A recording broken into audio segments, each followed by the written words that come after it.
Turf and Touchdowns, week 6 of the NFL season starts right now. It starts with Thursday Night Football. We've got an NFC West matchup. Fierce rivals, the San Francisco 49ers take on the Seattle Seahawks, both coming off the back of losses. We will get to that in a moment and take you through our best bets of the game. Myself, Luke Elder, as always, alongside Tom Collins, where we're basking this week. I would say we're celebrating, but we're basking in glory. We had a good week on the Turf and Touchdowns podcast.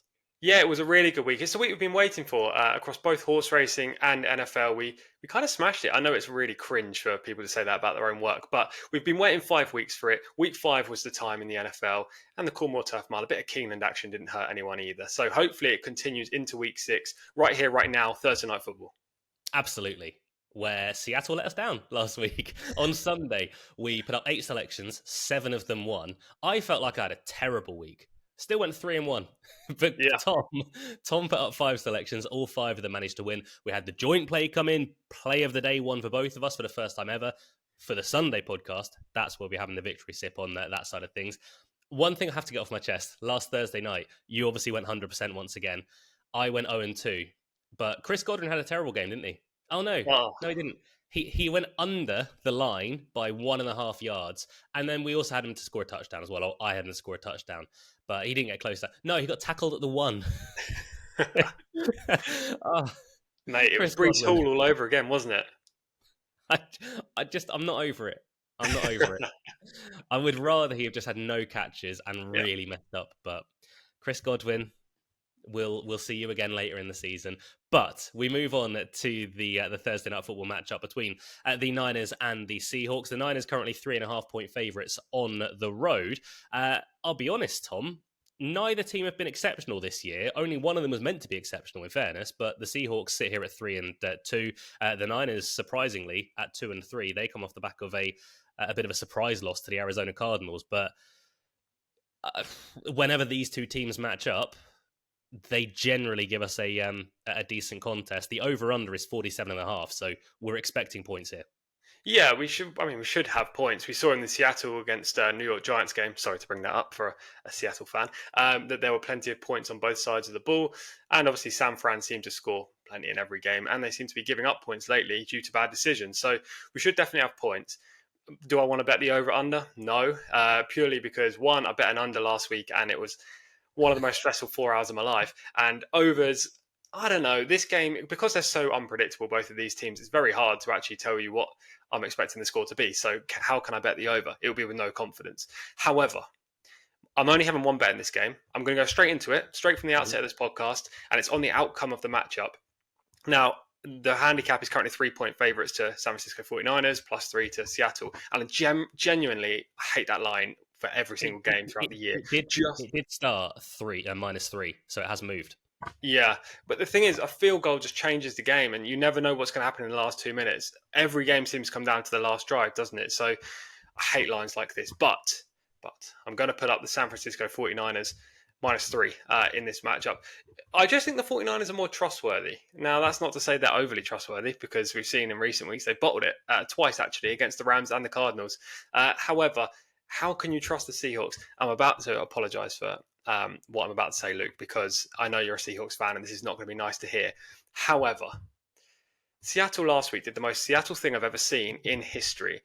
They were awful against one of the worst teams in the league, the New York Giants. The New York Giants have no defense at all across all parts of it. The secondary, the D-line, the linebackers, they're pretty average to bad in all categories. I think Geno Smith was sacked 9 times, was it, in the game? Yeah. It was absolutely ridiculous. He couldn't find anyone either. DK made a couple of plays, but also fumbled. Tyler Lockett was okay in the middle part of the game, especially in the middle of the field, but he didn't really do too much damage. And JSN wasn't a factor until literally the final drive for Seattle, or the second last drive for Seattle. So, I don't know. Seattle were just Seattle last week. Prior to that, they actually looked okay this season. I just don't trust them against the 49ers. You look back at the last 5 games between these matchups, between these teams, 49ers have won the last 5, all of which by 2 scores or more. They've just dominated against Seattle. They've actually won by an average margin of 15 points across those 5 matchups. They have to go to Seattle this week, which is obviously not ideal for San Fran. Never is a road game. But last week, I thought they should have won. It was just that Jordan Mason fumbled late in the game, and they lacked a kicker in Jake Moody, who got injured. So there were obvious reasons why San Fran didn't win, albeit they lost in poor fashion. Previously, they should have won, but for bad play calling. They're going to change it up, surely. They've got to rely more on Jordan Mason. They know that now. If they don't, then they're stupid. They need to change coaching, because Jordan Mason is clearly the guy that gets this offense going. Brock Purdy can then use play action. You can look down the field for Debo, Brandon Ayuk, who was fantastic on Sunday, by the way, George Kittle. So they've got to use Jordan Mason. They're going to do it this week. Mr. Tracy ran all over the Seahawks last week. Why won't Jordan Mason do exactly the same? I think the 49ers are slightly more trustworthy than the Seattle Seahawks. They've got more excuses for their recent defeats than the Seattle Seahawks. They've smashed the Seattle Seahawks in their last 5 meetings. I'm going to bet San Fran -3 at 10 to 11 or 5 to 6, depending on which firm you play with. I think it's a good bet, and it's going to be my only play in this matchup, and I'm going to leave player props to you. One thing I will say, and I'm going to try and defend Seattle, not over last week. Last week was embarrassing, terrible, and absolutely pathetic all round. You say there was points on both sides of the ball for the Giants and the Seahawks. Not really. Not really. Our defense scored. Yeah. Our offense was real bad until it needed to be okay, and then it was fine. Jackson Smith and Jigba had an okay game. There were a few times that Geno Smith didn't see him. There were a couple of times where literally DK Metcalf was in double coverage out wide, and he threw to him. And in the middle of the field, if you just look a bit right, Jackson Smith and Jigba standing there like just looking around. He could have easily had the ball. But everything that's come out of Seattle, I mean, I'm a Seattle fan, so I've been following things a lot closer than most other people will. Everything has been, we massively effed up last week. Mike McDonald was embarrassed. Ryan Grubb was embarrassed. Our offensive coordinator, our defensive coordinator, Aiden Dirty, was embarrassed. Everything that went wrong possibly went wrong. I think we kind of underestimated New York a little bit as well and didn't give them the respect that they deserved. At the end of the day, they're an NFL team. It doesn't matter. They're an NFL team. Mate, where was Neighbors? Their best player wasn't even on the field. At least they had a good running back. No, Devin Singletary's gone. Which, to be fair, Tyrone Tracy might be better than Singletary. That could be a thing, but whatever. Last week was just a whole mess up from the Seattle Seahawks. However, wouldn't it be very Seattle Seahawks to get whooped by the Giants and then come out and give a beating to the Niners?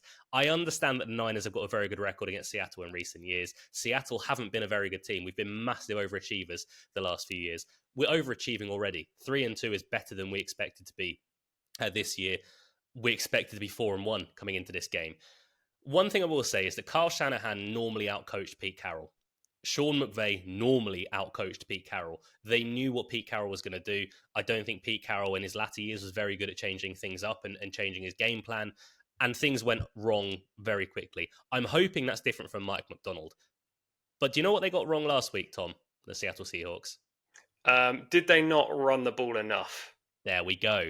And there's been a big thing coming out of it of, we only gave Kenneth Walker the ball 5 times. 5 times to Ken Walker is ridiculous. Quite frankly, Ken Walker is probably our best player.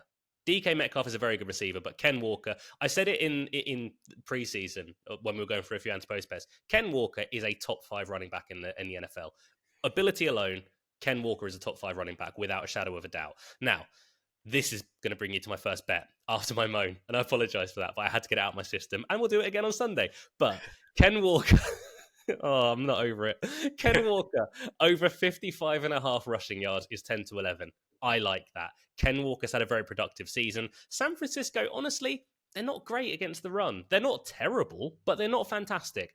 Last week, 86 yards was allowed to James Conner.